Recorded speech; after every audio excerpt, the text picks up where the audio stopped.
হরে কৃষ্ণ। তা আজকে রামানন্দ রায়ের তিরোভাব তিথি। তা রামানন্দ রায়ের কাছে মহাপ্রভু সাধ্য তত্ত্ব মানে প্রয়োজন তত্ত্ব সম্বন্ধে আলোচনা করেছিলেন। তা প্রথমে যখন সার্বভৌম ভট্টাচার্যকে মহাপ্রভু শিক্ষা দিলেন, সার্বভৌম ভট্টাচার্যকে শিক্ষা দেওয়ার পর সার্বভৌম ভট্টাচার্য মহাপ্রভুকে বললেন যে আপনি তো দক্ষিণ ভারতে নাম বিতরণ করতে যাবেন, তা আপনি ওখানে গিয়ে একবার রামানন্দ রায়ের সঙ্গে সাক্ষাৎ করবেন। উনি কৃষ্ণপ্রেমের একজন মূর্ত বিগ্রহ। তা এই কথা শোনার পরে মহাপ্রভু তো দক্ষিণ ভারতে গেলেন। তা দক্ষিণ ভারতে উনি গিয়ে গেছেন। তা গোদাবরীর তীরে মহাপ্রভু বসে আছেন। তা রামানন্দ রায় আসছেন পালকি করে, সঙ্গে কয়েকজন ব্রাহ্মণ আসছেন। তা গোদাবরীতে স্নান করে দেখছেন যে মহাপ্রভু বসে আছেন, মহাপ্রভুর চারদিকে এক দিব্য জ্যোতি। তা উনি এসে স্নান করে মহাপ্রভুকে প্রণাম করলেন।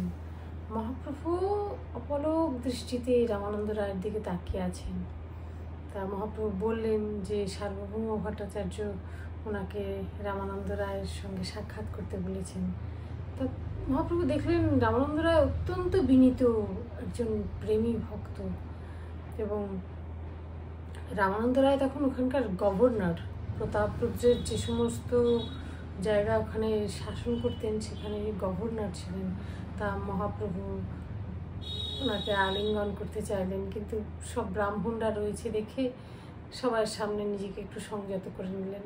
তা মহাপ্রভু বলেছিলেন যে ভবানন্দ রায়কে, রামানন্দ রায়ের যিনি পিতা, যে তাকে বলেছিলেন ভবানন্দ রায় হচ্ছেন পাণ্ডু, মহারাজ পাণ্ডু, এবং ভবানন্দ রায়ের যে 5 জন পুত্র তারা হচ্ছে পঞ্চপাণ্ডব। তার মধ্যে জ্যেষ্ঠ পুত্র হচ্ছে রামানন্দ রায় এবং সে হচ্ছে অর্জুন। আর ভবানন্দ রায়ের যিনি স্ত্রী উনি হচ্ছেন কুন্তী দেবী। তা আবার গৌড় গণোদ্দেশ দীপিকায় বলা হয়েছে, কবি কর্ণপুর বলেছেন যে রামানন্দ রায় হচ্ছেন বিশাখা দেবী। তা বিভিন্ন সখীরা তো গৌরলীলায় সব এসেছেন এইরকম এক একজন হয়ে। বিশাখা দেবী এসেছেন গভর্নর জেনারেল রামানন্দ রায় হয়ে। তা রামানন্দ রায়ের কাছে উনি সাধ্য তত্ত্ব, যে প্রয়োজন তত্ত্ব কি সেটা জানতে চেয়েছিলেন। তা রামানন্দ রায়কে যখন জিজ্ঞাসা করা হলো, রামানন্দ রায় বললেন যে বর্ণাশ্রম ধর্ম বললেন, তারপরে কর্মার্পণ বললেন, নিষ্কাম কর্ম, জ্ঞান মিশ্রা ভক্তি, জ্ঞান শূন্য ভক্তি, তা শুদ্ধ ভক্তির কথা বর্ণনা করলেন। তারপরে রামানন্দ রায় যখন শুনলেন যে মহাপ্রভু আরও শুনতে চাইছেন, তখন রামানন্দ রায় রাধারানীর কথা বললেন। তারপরে সেই রাধা কৃষ্ণের যে সেইটা প্রেমটা সেইটা উনি বললেন, এবং বললেন যে সেই এখন সেই রাধা কৃষ্ণ একসঙ্গে এসে রামানন্দ রায়কে নাচাচ্ছেন। তখন রামানন্দ রায়ের মুখটা চেপে ধরলেন। মহাপ্রভু বললেন থাক, আর বলতে হবে না।